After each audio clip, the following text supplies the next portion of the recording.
In today's video, I'm going to teach you how to duplicate a Shopify product. By the end, you'll know exactly how to make a clean copy of an existing product so you can reuse its setup without starting from scratch. Start by opening your Shopify admin. If you land anywhere other than the main dashboard, that's okay. Head back to the home screen first so you're starting from a familiar place. From there, look to the left-hand menu and choose Products. This takes you to your full product list, where you can pick the item you want to copy.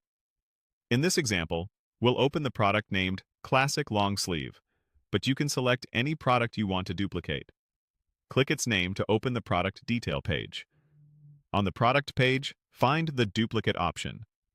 When you click Duplicate, Shopify opens a dialog where you can review and adjust the details for your new copy. Follow the prompts and click through the highlighted fields in the dialog. You'll typically see a suggested title for the copy, often something like Copy of, followed by the original name. Feel free to adjust that name now so you can easily tell the two apart later.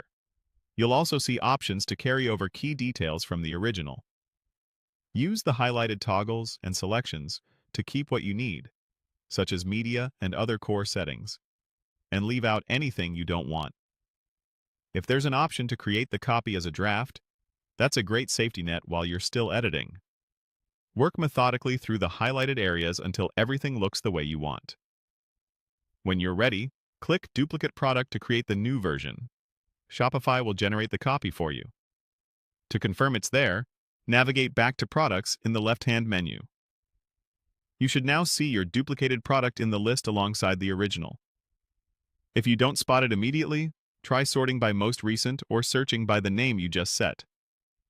A few quick tips as you wrap up. Give the duplicate a clear, distinctive title so you avoid mixing it up with the original. Review pricing, descriptions, and any variant details to ensure they reflect the new product's specifics. If you duplicated media, take a moment to swap images or alt text as needed. And if you used draft status, publish only when everything looks perfect. That's it. Your product is now successfully duplicated and ready for final edits or publishing.